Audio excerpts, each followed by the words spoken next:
¿Ustedes vienen por primera vez o no? Yo vine hace como 2 años, entonces digamos que sí. ¿Y se acuerda que vino? Sí, me acuerdo que estuve en la charla sobre Transmilenio.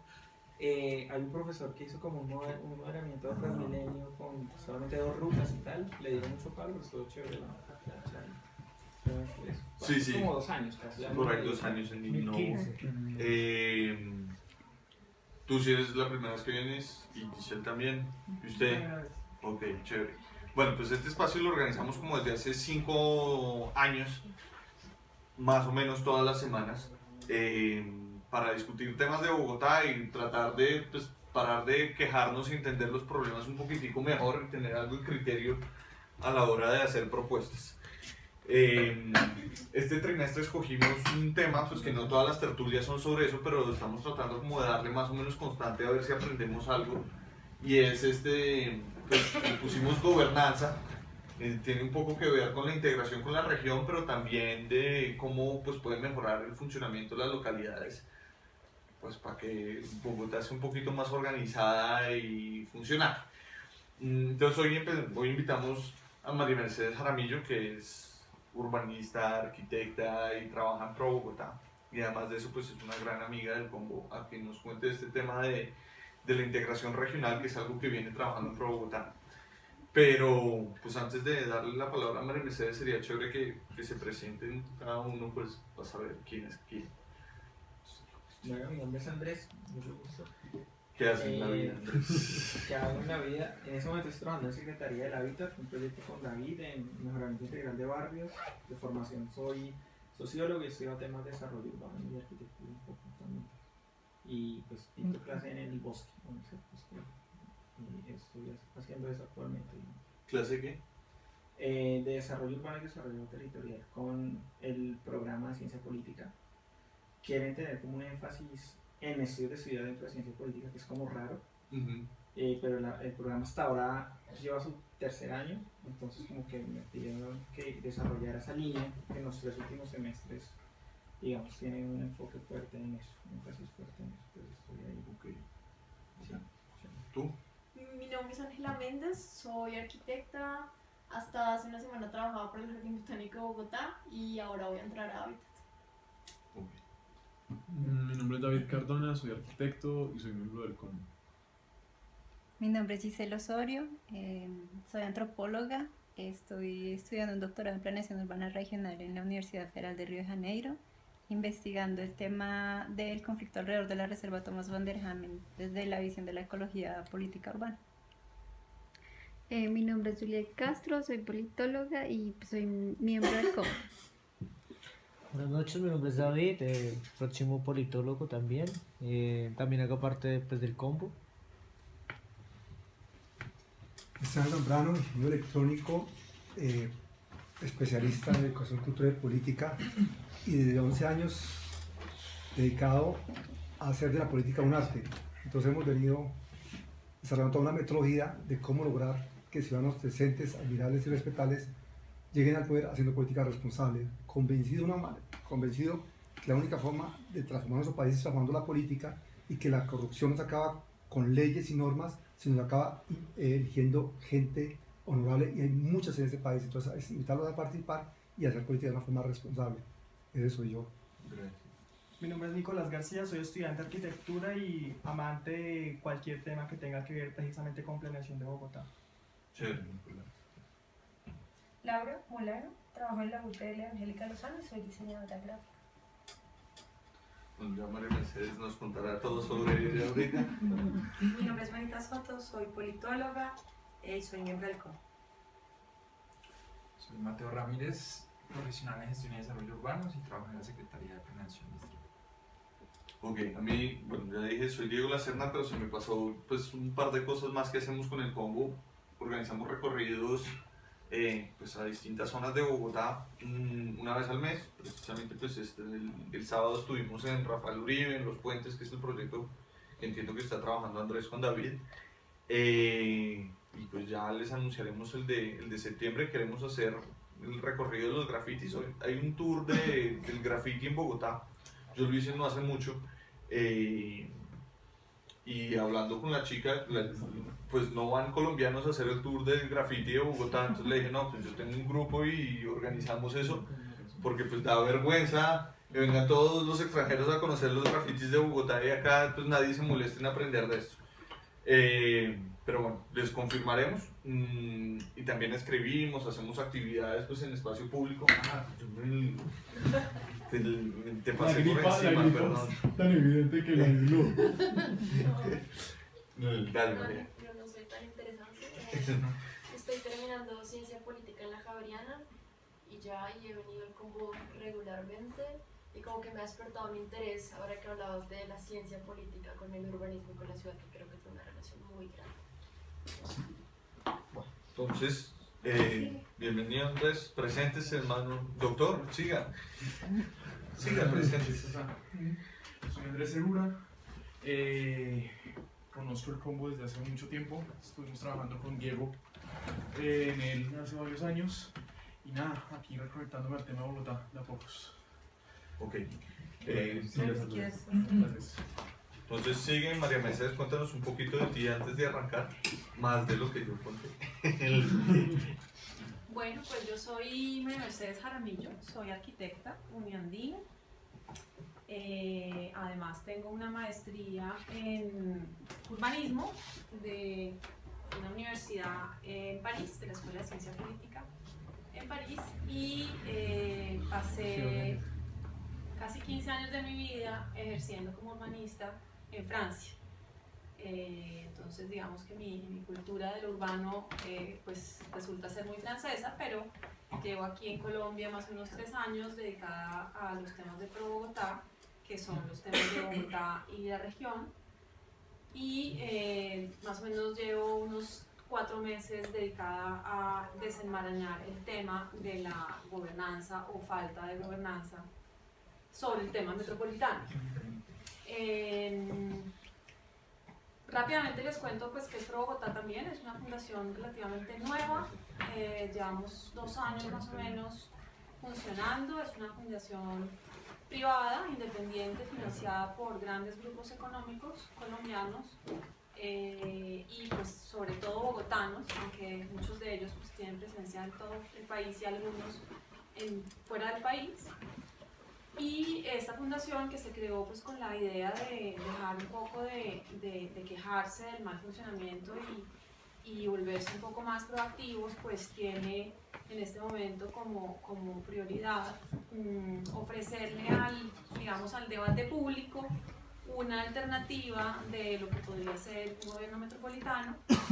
Estamos trabajando en eso, no hemos terminado, de modo que lo que hoy les voy a contar es más una visión de diagnóstico que una propuesta concreta que tengamos pues para esto, pero espero pues de aquí a unos 6 meses o de pronto menos poderles contar que realmente qué surgió como conclusión y como propuesta específica de Pro Bogotá sobre este tema.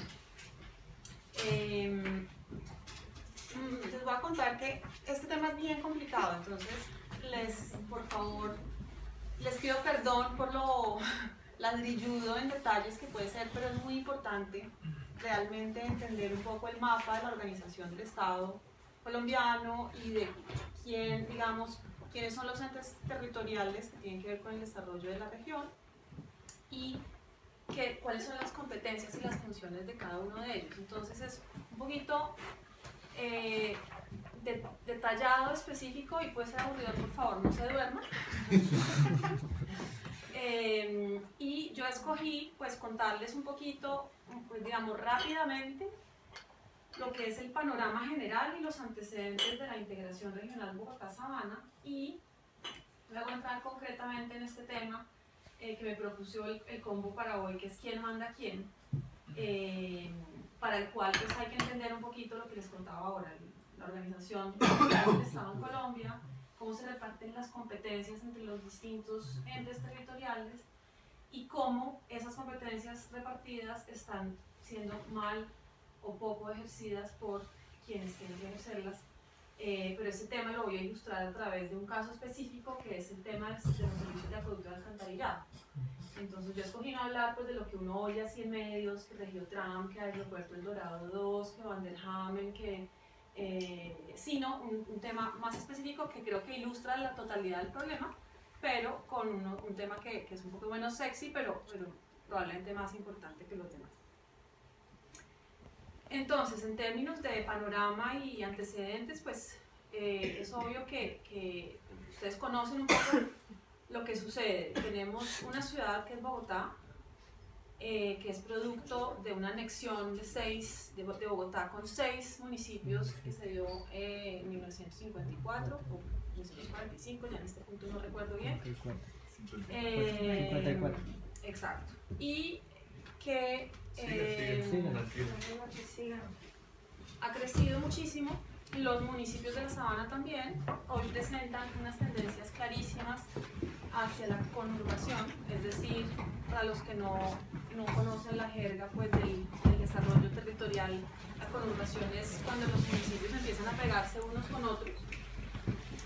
Entonces, por ejemplo, lo que ven en las flechitas rojas en el mapa pues, son las tendencias de conurbación que tenemos.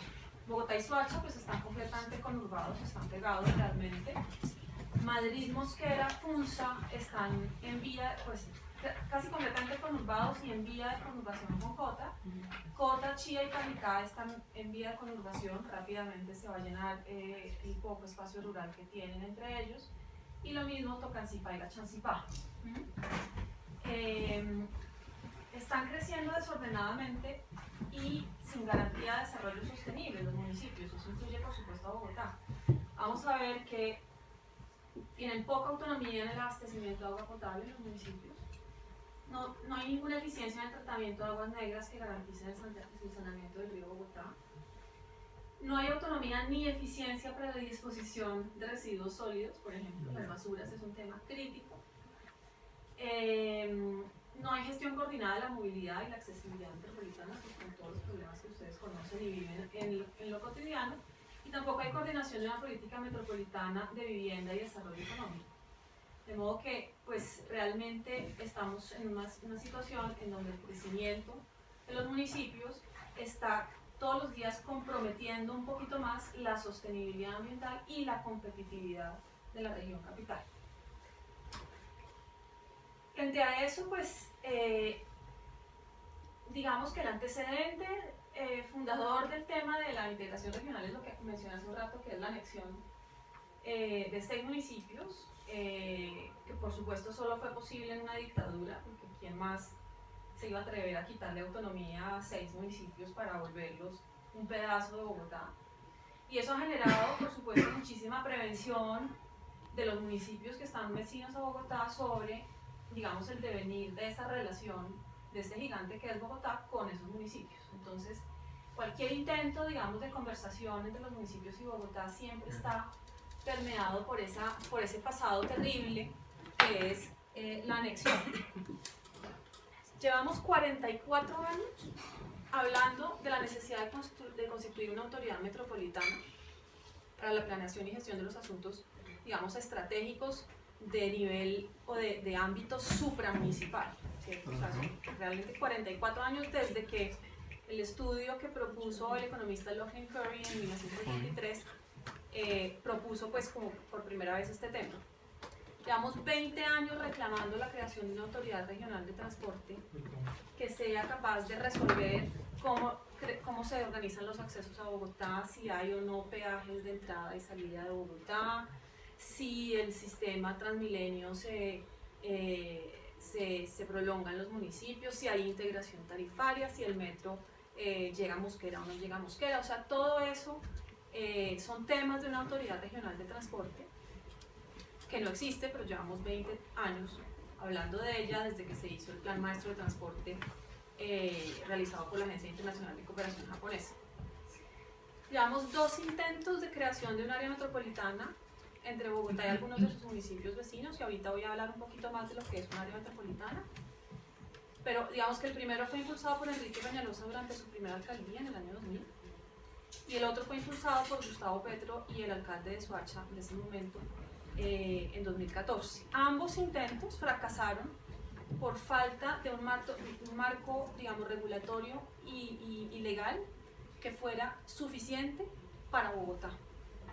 O sea, Bogotá siempre ha estado en una especie de limbo legislativo sobre este tema, que hace que no ha sido posible en estos dos intentos. Pues si quieren hablamos después más específicamente sobre cada uno de ellos. Y llevamos 2 sentencias del Consejo de Estado que denotan la incapacidad de gobierno de los entes territoriales existentes sobre asuntos de ámbito supramunicipal, como son el Río Bogotá. Entonces hubo un fallo en el 2013 sobre el tema del Río Bogotá, que más o menos condenó a todo el mundo, empezando por cada uno de los bogotanos, por el problema pues, que botamos aguas negras en el río Bogotá.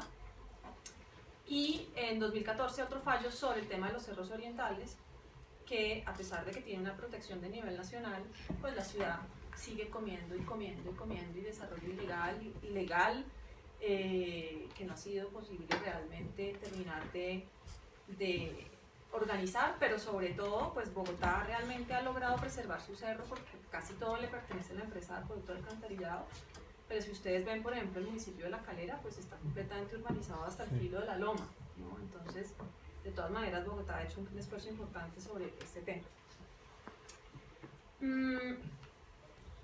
Tenemos, digamos, en términos de marco legal para la asociatividad territorial, las disposiciones de la Ley Orgánica de Ordenamiento Territorial, que es la LOT, Ley 1454 del 2001, que estableció una serie de esquemas asociativos territoriales, que básicamente son entidades administrativas de derecho público, con personalidad jurídica, autonomía administrativa y patrimonio propio, que se conforman de manera libre y voluntaria por entidades territoriales para algunas cosas, como pueden ser prestar servicios públicos o ejecutar obras de interés común, o cualquier cosa, cualquier proyecto que los municipios quisieran desarrollar en común con otro municipio, ¿cierto? Pero estos esquemas asociativos, por definición, pues son, digamos, totalmente voluntarios, y dependen un poco de que cada uno de los alcaldes de turno tenga interés en un proyecto, quiera ponerle una plata, y de alguna manera pues no se puede decir que sean perennes en el tiempo. Esos esquemas asociativos, cuando uno ve la ley, pues la ley es bastante general, es muy poquito específica, y uno, tratando de un poco entender cuál es la propuesta de la ley, pues uno entiende que hay unas que son muy simples en el sentido de que solamente requieren la voluntad de sus asociados para hacerse. Entonces son, por ejemplo, las asociaciones de municipios, y en la Sabana hay una, por ejemplo, muy importante, que es Asocentro, que es una asociación de municipios al norte de Bogotá, que llevan ya un montón de tiempo trabajando juntos. Era una cooperativa básicamente de materiales de construcción, y eso ha ido migrando lentamente hacia una asociación que puede hacer obras de infraestructura y otra serie de cosas. También hay asociaciones de distritos, de departamentos y de entes territoriales de distinto nivel, o sea, por ejemplo, municipios que se pueden asociar con un departamento. Estas se llaman regiones de planeación y gestión, RPG. Hay otras que no son tan simples, en el sentido de que su constitución es más complicada, pero uno no ve en la ley, por ejemplo, que el hecho de que sea más complicada su constitución los lleve a ser más sofisticados en términos de las competencias que tienen o pueden llegar a tener. Entonces hay unas provincias administrativas y de planificación, que son básicamente asociaciones entre municipios que se crean por ordenanza departamental y necesariamente requieren pues, el aval del departamento. Lo mismo, por ejemplo, para asociaciones de departamentos, como por ejemplo la RAPE, ¿cierto? Que requieren concepto de la Comisión de Ordenamiento Territorial del Congreso, y por supuesto pues, de los entes que la quieren conformar. Pero entonces estas son un poquito más complicadas de hacerse, pero realmente no tienen más funciones que las de la página anterior. Y en cambio pueden ser sofisticados en el sentido de tener aptitud para el gobierno de los asuntos metropolitanos. Cuando digo el gobierno me estoy refiriendo a la posibilidad de dirigir realmente temas, ¿no es cierto? De decir, mire, vamos a hacer esto porque esto es de interés metropolitano, independientemente de que a tal municipio o no le parezca o no, y además lo vamos a financiar de tal manera específica, independientemente de que un alcalde esté de acuerdo el día tal para poner una plata o no. Entonces estos, básicamente en esta categoría solo están las áreas metropolitanas, que son las únicas formas de coordinación metropolitana para, por ejemplo, producir acuerdos y decretos de mayor jerarquía que las decisiones municipales, ¿no es cierto? Entonces, el área metropolitana puede tomar decisiones que se imponen a los municipios, las otras figuras que vimos en las páginas anteriores no, y pueden definir mecanismos de financiación específicos. Por ejemplo, tienen rentas propias para el ejercicio de las funciones, o sea, por ejemplo, partes, porcentajes de impuestos que recaudan para eso. Entonces, las áreas metropolitanas están reglamentadas en la ley 1625, pero desafortunadamente esta ley, en su primer artículo, excluye a Bogotá del ámbito de su aplicación.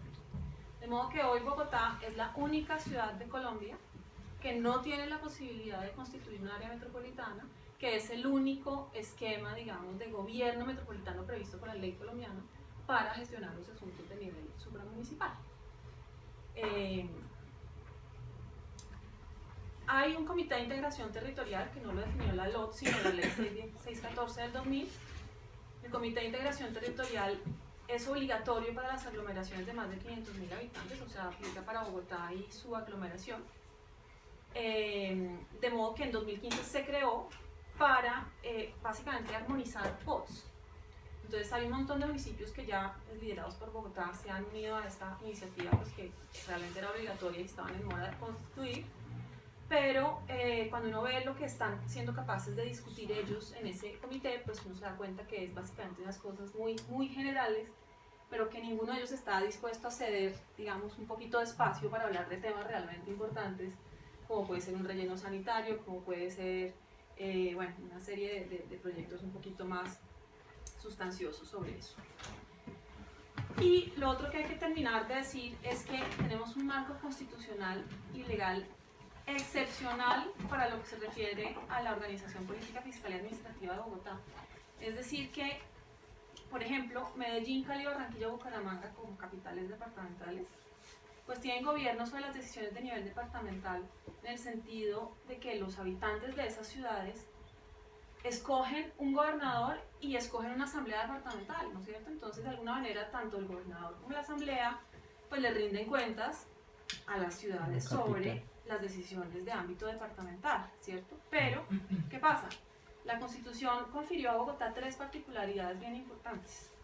Es capital de la República, es capital del departamento de Cundinamarca, pero determinó que en las elecciones de gobernador y de diputados a la Asamblea Departamental de Cundinamarca no participan los bogotanos, ¿no?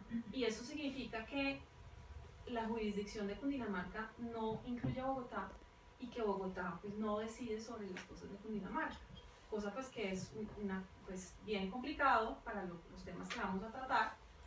Pero adicionalmente el Estatuto Orgánico de Bogotá, que es el que define el funcionamiento de la capital, dispuso paradójicamente que Bogotá sí financia el departamento de Cundinamarca, porque el departamento recauda impuestos, rentas departamentales, básicamente el impuesto de licores y demás, en Bogotá, de modo que los bogotanos le damos impuestos a un departamento que se gobierna por autoridades ajenas, porque nosotros no elegimos. Y eso es otra particularidad que es bien importante de destacar, porque estamos definitivamente en una situación muy desventajosa frente al resto de las capitales departamentales de Colombia.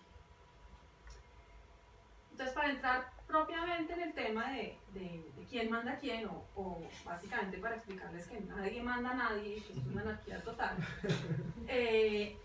hablemos un poquito sobre la organización del Estado en Colombia. Entonces, rápidamente, para no aburrirlos demasiado. La Constitución del 91 determina que Colombia es un Estado unitario, es decir, que tiene un solo centro, digamos, de inclusión política y gubernamental, representado en la nación, ¿no es cierto? Sin embargo, toda la política, digamos, de organización, tanto del territorio como del Estado en Colombia, tiende a la descentralización administrativa, ¿cierto? Y eso significa repartir las funciones entre los distintos niveles de entidades territoriales, que son los departamentos, el distrito capital, los municipios y los territorios indígenas, pues para efectos de lo que se refiere a este territorio en particular. Los entes territoriales básicamente se definen por tener autonomía para la gestión de sus intereses según 3 criterios básicos: político, es decir, se gobiernan por autoridades elegidas por elección popular, autoridades propias; administrativo en el sentido de que ejercen competencias claramente designadas, y fiscal porque participan en rentas nacionales y establecen tributos necesarios para el cumplimiento de sus funciones. ¿Sí? Y una cosa bien importante de entender, que es que en el modo de atribución de las competencias o de repartición de las competencias en los distintos niveles territoriales, aplican los principios de coordinación, concurrencia y subsidiariedad, y me interesa específicamente y en particular el tema de la subsidiariedad. ¿Por qué? Porque la subsidiariedad es el principio en política según el cual una responsabilidad debe ser asumida por el nivel de autoridad pública más bajo posible, capaz de resolver el problema que tiene que ver con eso, ¿cierto? Entonces, conduce eso a no poner, digamos, a hacer a un nivel superior lo que puede hacerse con igual eficiencia en un nivel inferior. ¿Sí? Entonces, básicamente lo que hay que decir sobre esto es que el Estado colombiano definió en el ejercicio de repartir las competencias una repartición en donde básicamente al municipio le entregó casi todo. ¿Sí? Entonces el municipio resuelve la salud, la educación, la prestación de los servicios públicos, fuera de eso formula los planes de ordenamiento territorial. La nación se dedicó a formular políticas, hay el Departamento Nacional de Planeación, a regular a través de las comisiones reguladoras de servicios públicos y demás, y supervisión del cumplimiento de las políticas a través de las superintendencias y demás. Pero al municipio realmente le entregó prácticamente todo y al departamento prácticamente nada, porque básicamente le dijo al departamento: cuando el municipio no sea capaz, usted se encarga, pero se encarga de no sabemos qué, de lo que el municipio no puede hacer, pero casi todo está en los municipios. Y los distritos acumulan las prerrogativas y obligaciones de los municipios y los departamentos al mismo tiempo, ¿cierto? Entonces básicamente retener pues que al municipio le toca todo, al departamento nada y a la nación las políticas generales. Y un tema sobre que la subsidiariedad puede ser ascendente, y eso significa, por ejemplo, que los municipios pueden definir ellos por voluntad propia que hay un tema que les interesa que no es del nivel de la competencia de ellos, porque requiere un ente federador que regule, y eso es típicamente lo que uno necesitaría en el área, pues en el sector de Bogotá, sin que los municipios pierdan competencia, porque son los municipios los que dicen: no, yo mi competencia se la voy a ceder voluntariamente a un área metropolitana, por ejemplo, para que resuelva estas cosas, pues yo simplemente le estoy delegando una competencia que sigue siendo mía, de modo que no estoy perdiendo autonomía, pero sí estoy delegando en un ente de nivel superior algunas cosas. El único mecanismo que existe en Colombia para la subsidiariedad ascendente son las áreas metropolitanas. Entremos propiamente en el tema de ordenamiento territorial.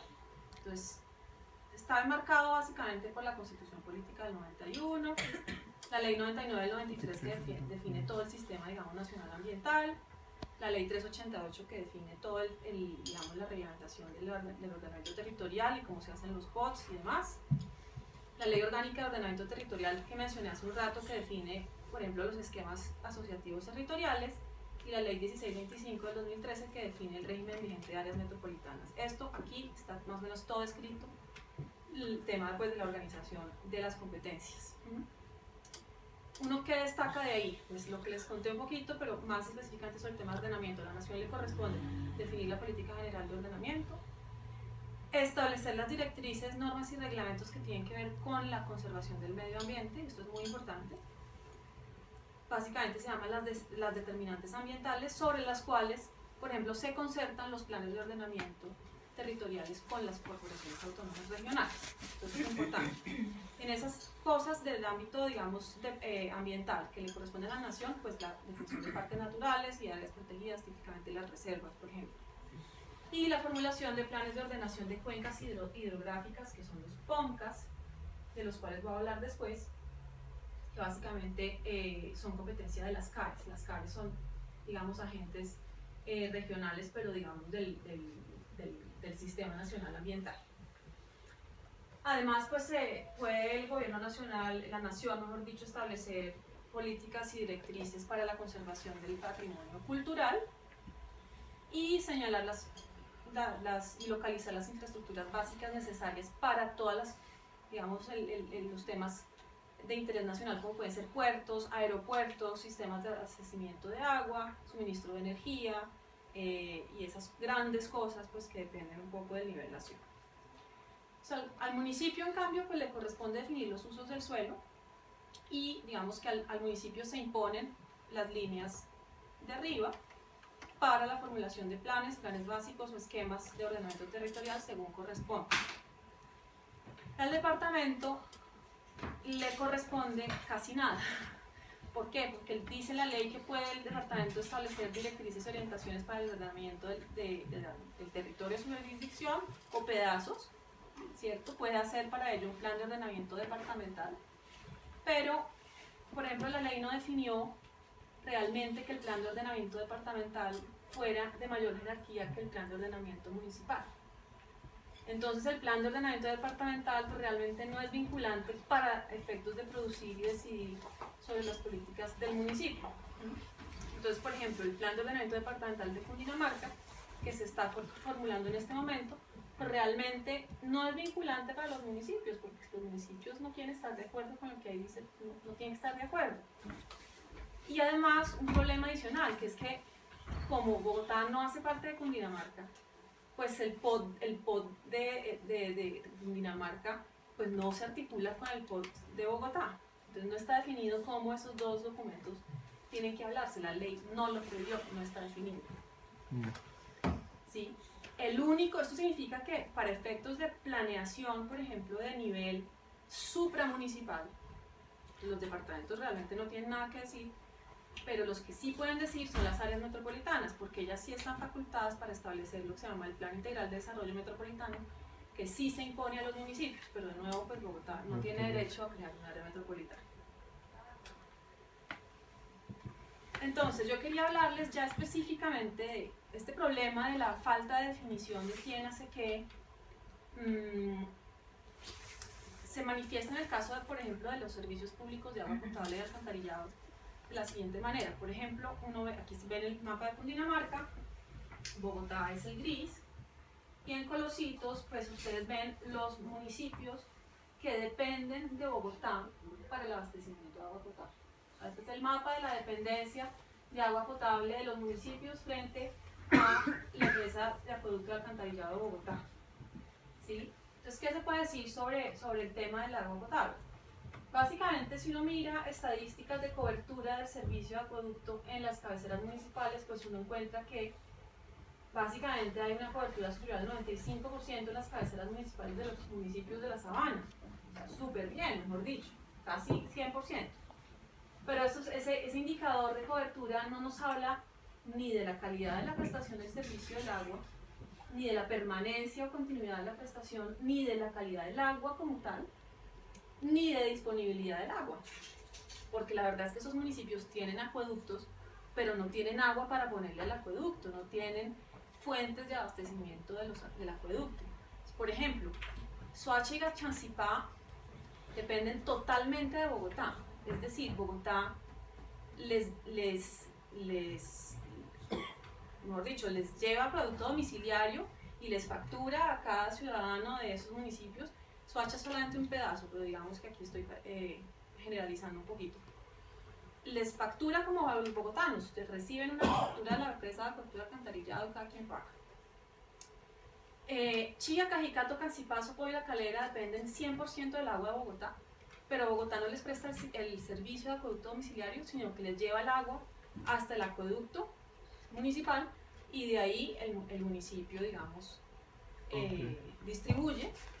Pero entonces Bogotá sí les está prohibiendo el agua, es lo que se llama la venta de agua en bloque, que fue muy polémica en el gobierno Petro, porque Petro dijo: estoy mamado de este crecimiento desordenado de los municipios por fuera del perímetro urbano de cada uno de los municipios, y voy a dejar de venderles agua para que dejen de crecer de cualquier manera. Pues esto le costó la gobernabilidad en su periodo, pero creo que era en realidad una idea pues interesante. Y por ejemplo, Funza, Mosquera y Madrid dependen de Bogotá porque también les vende agua en bloque, pero ellos tienen unas fuentes alternativas de abastecimiento, por lo cual no toda el agua que usan es de Bogotá. Y Zipaquirá, por ejemplo, es un caso específico que tiene agua, pero Bogotá le presta los servicios de operación y soporte, es decir, Bogotá le factura, le cobra, Sí. ¿no? Entonces, básicamente, sin contar Zipaquirá, que sí tiene agua, hay 10 municipios de la Sabana que dependen de Bogotá para el abastecimiento de agua potable. Y esto a mí me interroga muchísimo porque básicamente la ley dice que los municipios tienen que prestar el servicio de acueducto, ¿cierto? Es la ley, es una responsabilidad del municipio. Ergo, el municipio es responsable sobre el abastecimiento del agua potable. Evidentemente en este caso no lo son, ¿cierto? Y sin embargo, sí están tomando las decisiones de planeación y de crecimiento de los municipios que tienen impacto, por ejemplo, sobre el aumento de población del municipio, pero no tienen agua, pero sí deciden que va a crecer. Entonces, uno cómo puede considerar que un municipio que no es autónomo, digamos, en la planeación y el abastecimiento de agua potable, como la planeación de la disponibilidad de recurso hídrico, cómo puede tomar decisiones para densificar su tejido urbano o para aumentarlo, ¿no? Eso pues es un tema bien complicado. Y cuando uno ve, por ejemplo, el caso del alcantarillado, pues básicamente es un diagnóstico más o menos parecido. Uno ve que los municipios tienen redes de alcantarillado, esencialmente en las cabeceras municipales, pero ahí lo tienen. En el territorio rural y suburbano, en cambio, siguen usando sistemas alternativos como pozos sépticos y otras cosas. Y ahí hay que decir, por ejemplo, que en el suburbano hay densidades tan importantes como en el tejido urbano, pero tienen pozo séptico y esto pues tiene unos problemas de contaminación de suelo bien importantes. Pero entonces, por ejemplo, aquí en color ven los municipios que conforman la cuenca del río Bogotá, o sea, los municipios que de alguna manera están mandándole agua al río Bogotá, ¿no? Y en este caso, pues agua negra, desafortunadamente. Son 42 municipios, ¿no?, que conforman la cuenca del río Bogotá. De esos 42, solo 36 tienen petares, ¿cierto? O sea, solo 36 de los 42 están tratando sus aguas residuales, pero de esos 36, solo 4 reportan estar tratando en tratamiento secundario, que es más o menos el que le quita la totalidad de la materia orgánica al agua. O sea que solo 4 supuestamente están mandando agua limpia, pero de hecho la Superintendencia de Servicios Públicos dice que eso pues no es tan claro que realmente esa agua esté tan limpia. Entonces, ¿qué pasa? Que básicamente el río Bogotá está recibiendo más o menos 20.000 litros por segundo de aguas residuales, o sea, de aguas negras, prácticamente, porque de esos 20.000 litros por segundo que recibe el río Bogotá, solo están siendo tratados 6.600, ¿cierto?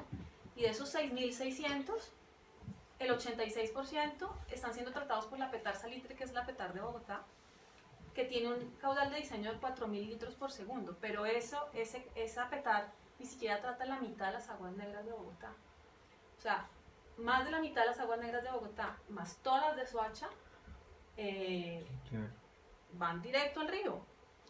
Entonces, de nuevo, a mí me surge el interrogante de cómo puede haber una desconexión entre la decisión de agrandar mi tejido urbano, de densificar mi territorio, de aumentar la población por 2, 3, 4, 5, lo que sea, a través de las políticas del uso del suelo que yo defino en mi plan de ordenamiento territorial, y no estar en capacidad de demostrar la capacidad de tratamiento de aguas negras. Entonces yo voy a seguir creciendo y voy a seguir cada vez echando más agua negra al río Bogotá. ¿Eso cómo puede ser? Sí, una bueno. aclaración de ahí, María. Entonces, todos los municipios echan sus aguas negras, o la mayoría echan sus aguas negras al río Bogotá, pero el único que está pagando algo de la descontaminación es Bogotá. Es correcto. Digamos que ya voy a la segunda página que va a matizar un poquito lo que acabas de decir, pero en esencia, prácticamente hay 4 municipios que están tratando el nivel secundario, que es lo mínimo para que haya un agua más o menos libre de materia orgánica, de los 42, y eso pues no está clarísimo que realmente esté saliendo limpia. Y Bogotá pues está tratando 4.000, pero esa Petar debería tener 7.000, y fuera de eso no cubre sino menos de la mitad del territorio, o sea, estamos en la olla, básicamente en la olla. Con un problema adicional, que es que cuando uno ve, por ejemplo, bueno, ¿por qué no hay abastecimiento de agua potable? ¿Por qué los municipios no tienen acueducto propio? ¿Por qué no hay petares? ¿Por qué no se está haciendo el esfuerzo que habría que hacer? Pues no hay plata, ¿cierto? Básicamente no hay suficiente plata. Pero, por ejemplo, la CAR, supuestamente que tiene ella la función de preservar el ambiente, el agua, ordenar las cuencas, demás. Ella básicamente está habilitada para cobrar tasas ambientales por el uso del agua por un lado y por la contaminación del agua por el otro. La tasa de contaminación se llama la tasa retributiva. Pero ¿qué pasa? La CAR intentó una vez reclamarle a la empresa productora de alcantarillado que le estaba ensuciando, enmugrando el río Bogotá. Le cobró en el 2001 más de 60 millones de dólares a Bogotá, la CAR.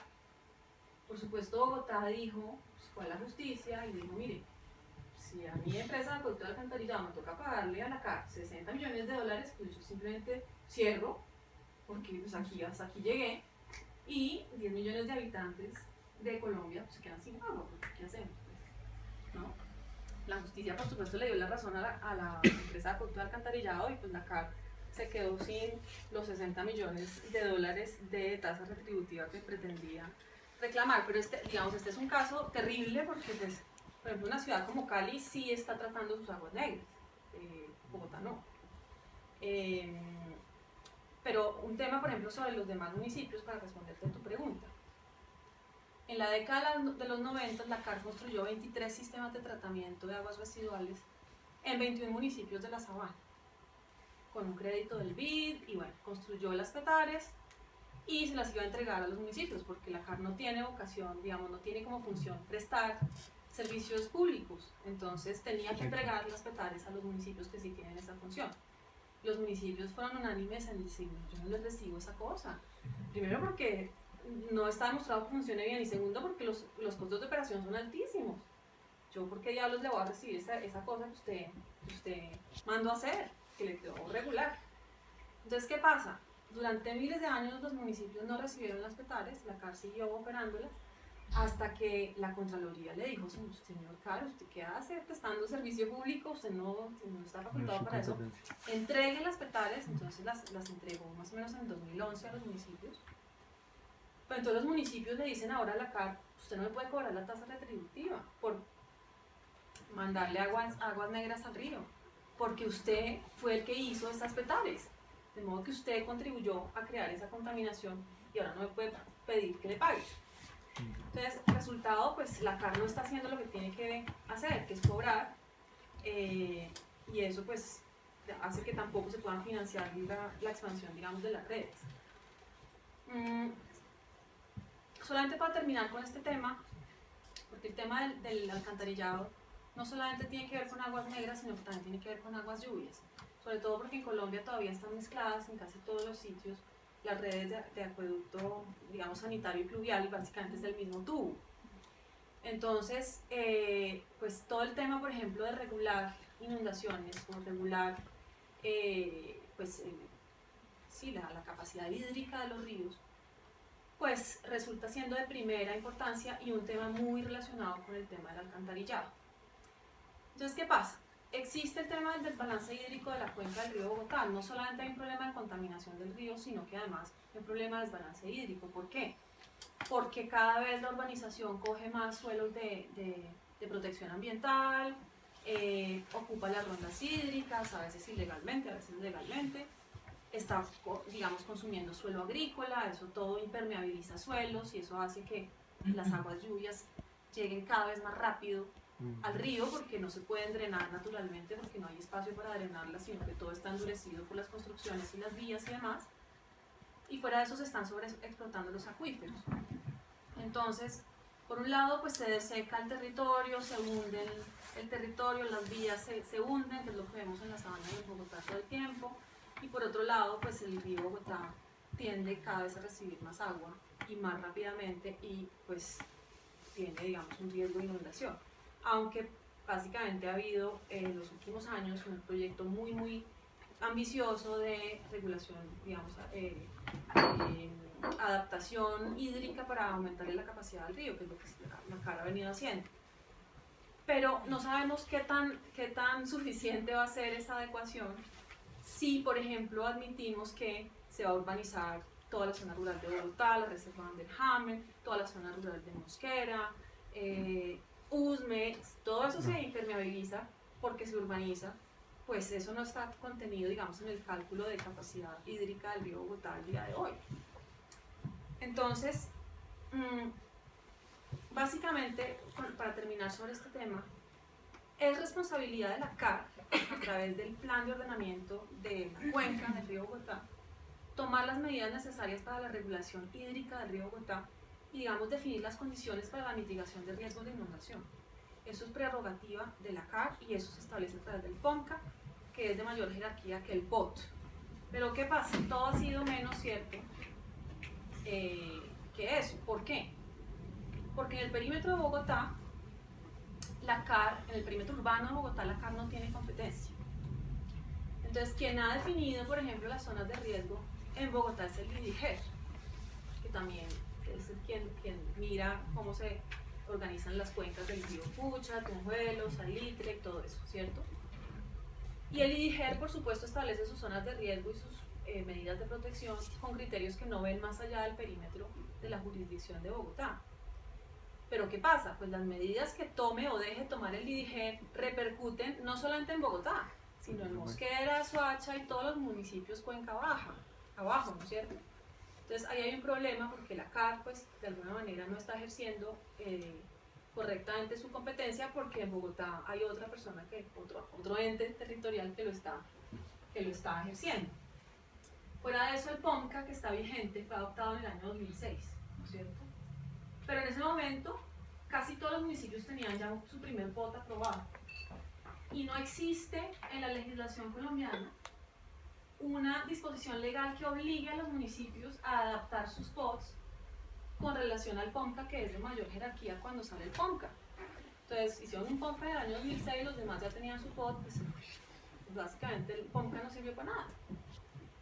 De todas maneras, si hubiera pues, servido o si hubiera medidas que obligaran a los municipios, por ejemplo, a adaptarse al POMCA, pues resulta que ese POMCA no estableció ninguna medida verdaderamente vinculante para los municipios. Por ejemplo, no definió perímetros de riesgo, no definió resultados cuantificables en materia, por ejemplo, de descontaminación de aguas negras, nada, mejor dicho, no había metas.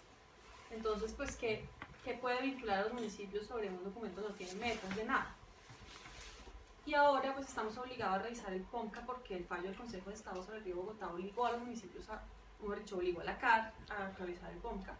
Entonces el POMCA está en etapa de diagnóstico, pero ya, por ejemplo, Bogotá está haciendo su POT. Entonces, ¿va o no va a tener en cuenta el POMCA que se establezca para eso? Pues no sabemos, ¿cierto? Entonces, básicamente, aquí hay un problema de competencias porque, de todas maneras, lo que hay que decir es que el agua lluvia no distingue entre perímetros urbanos y rurales, por ejemplo. O sea, el agua de lluvia no le importa si el ente competente es la CAR o es el IDIGER. El agua de lluvia va a inundar a todo el mundo independientemente de quién sea el responsable. Entonces, es muy importante definir un solo responsable, una sola autoridad ambiental. Y aquí pues tenemos por lo menos dos, sin contar a la Secretaría de Ambiente, que sería pronto una tercera. Y sin contar a la empresa de acueducto de alcantarillado, que es responsable del alcantarillado de Bogotá, por lo tanto tiene que ver con ese tema. Entonces, no sabemos cómo se define el papel de Bogotá, por ejemplo, en la elaboración del POMCA, de la CAR. No se sabe quién asume la responsabilidad de las inundaciones por desbordamiento del río Bogotá, si es la CAR, si son todos, no se sabe.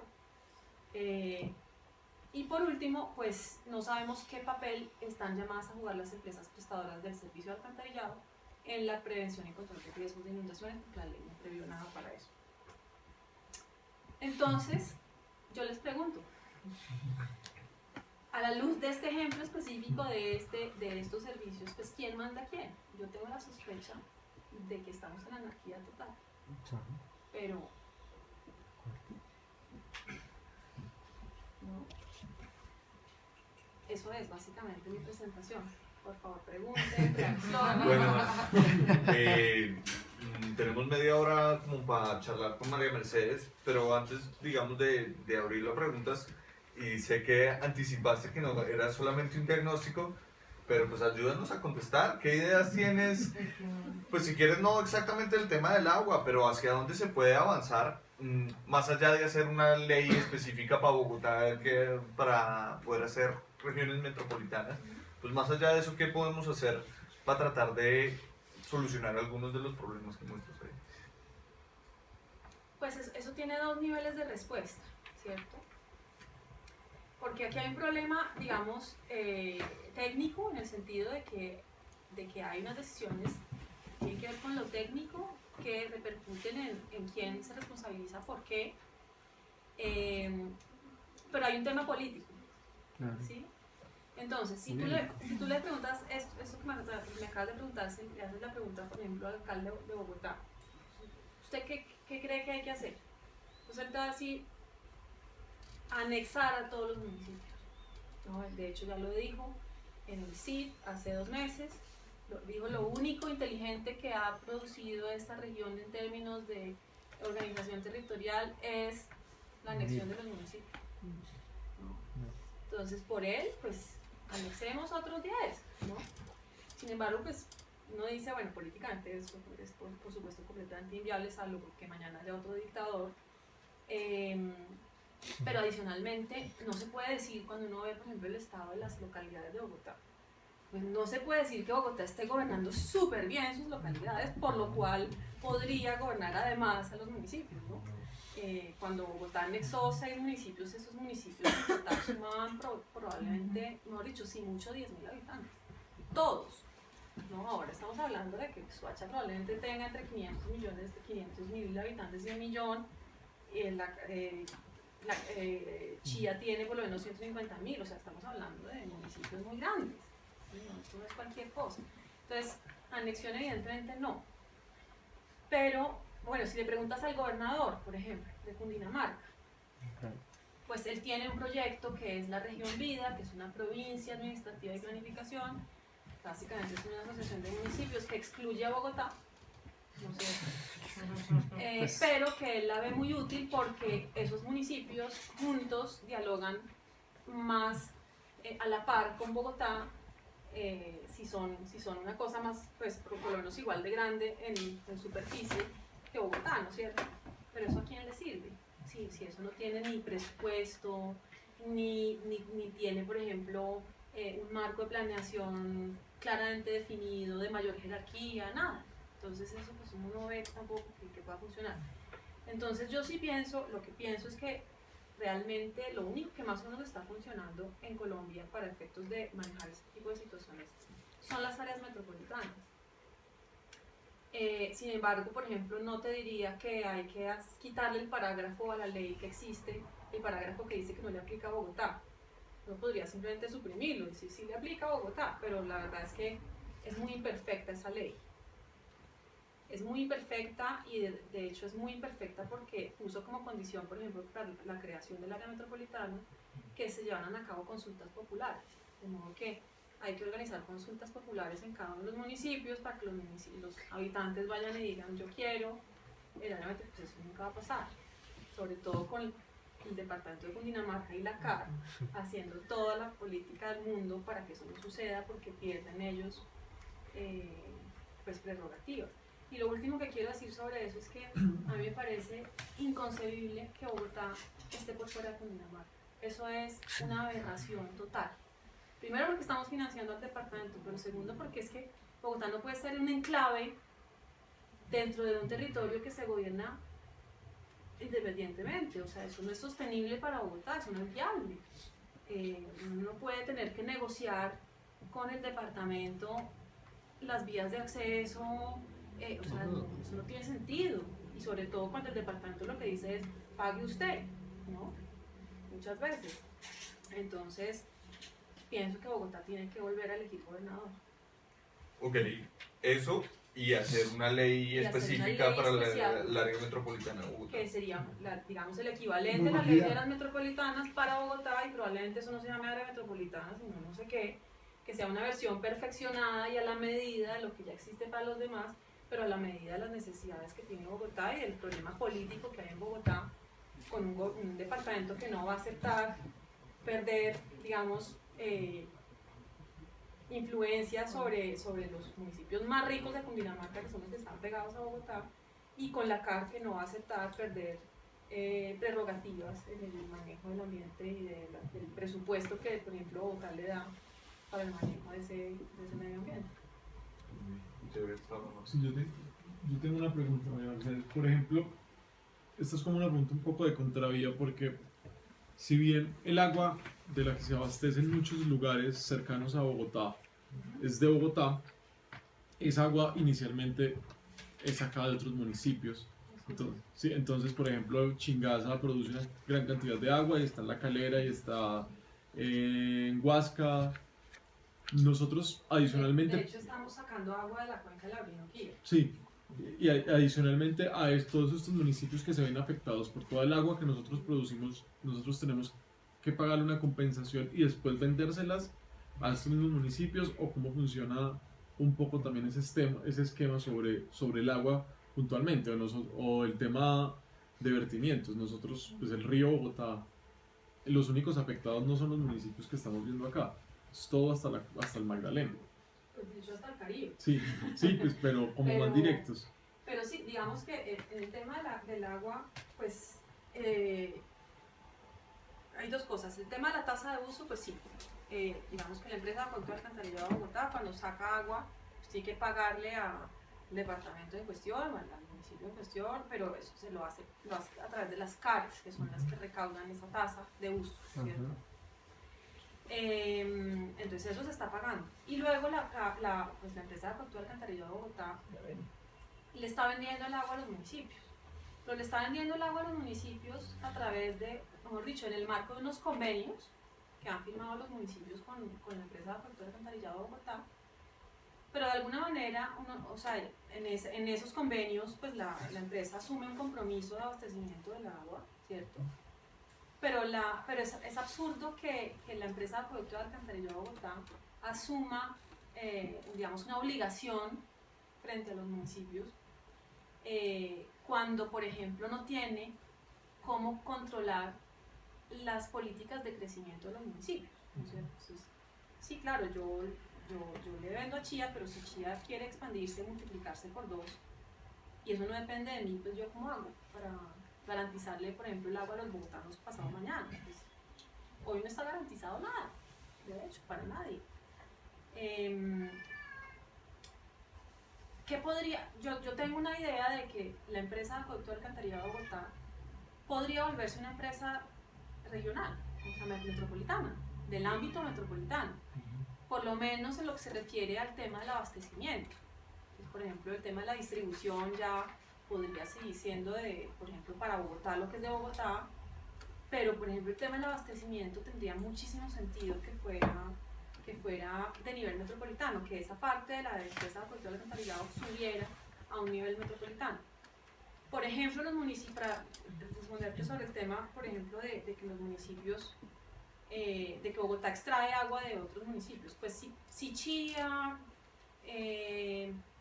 los municipios del norte, Cajicá, todos esos, fueran a resolver ellos autónomamente su problema de agua, pues también tendrían que ir a extraer por fuera de esos municipios, en el embalse del Cisga o no sé dónde, ¿no es cierto? De hecho existe un proyecto de acueducto regional así, pero en cabeza del departamento de Cundinamarca a través de la empresa de servicios públicos de Cundinamarca. Pero ¿qué pasa? Pues que construir ese acueducto resulta muchísimo más costoso para los municipios que comprarle el agua a Bogotá. Entonces pues, no les da el negocio, o sea, no, ¿cierto? Pero el hecho es que si tuvieran que abastecerse ellos en agua, pues también lo harían por fuera de los municipios.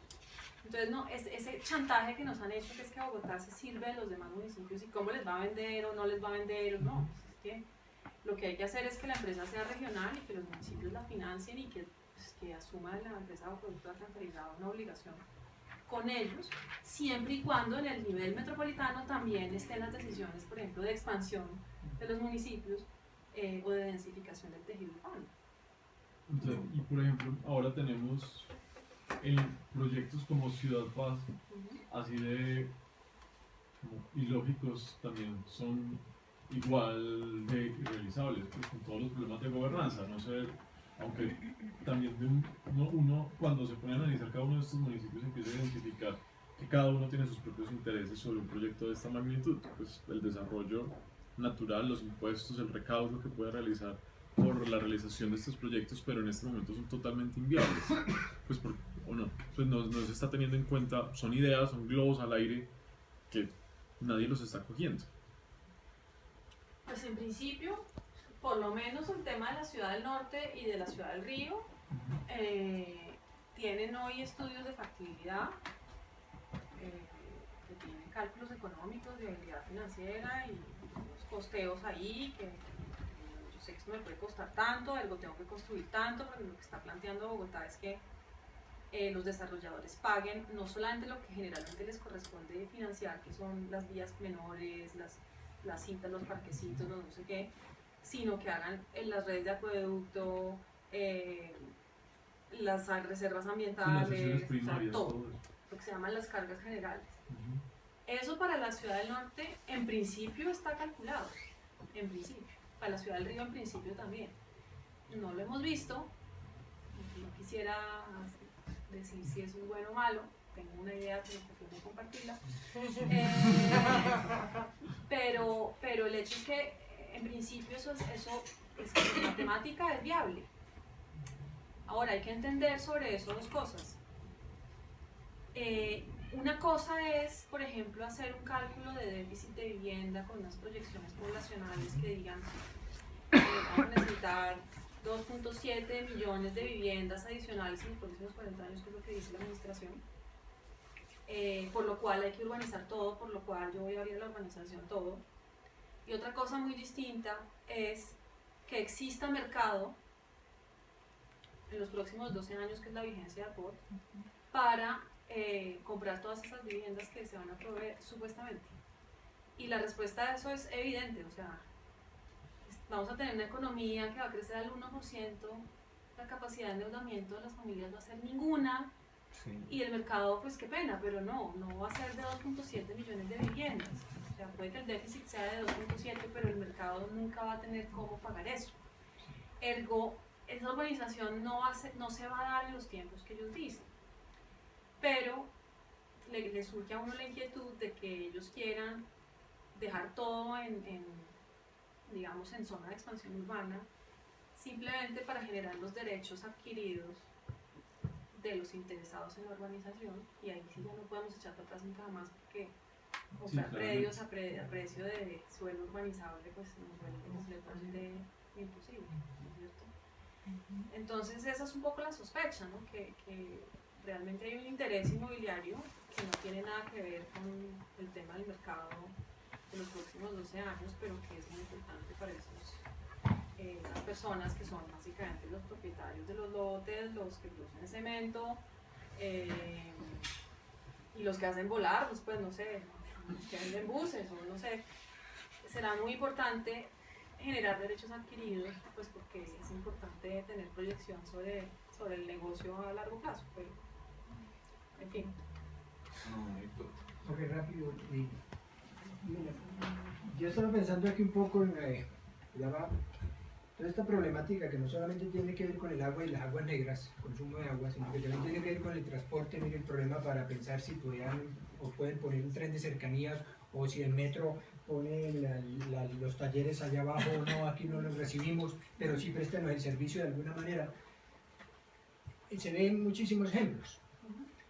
¿Qué pasa en Medellín, en área metropolitana de Medellín? Para no hablar del resto del mundo, porque hay ciudades cosmopolitas donde toda esta problemática debe existir. No podemos tener la capacidad de ir, ¿no es cierto?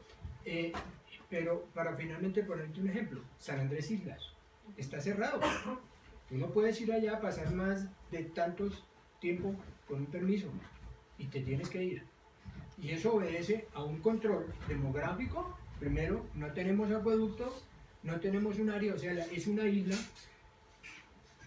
Tipo de decisiones de esas no se pueden tomar a algún nivel.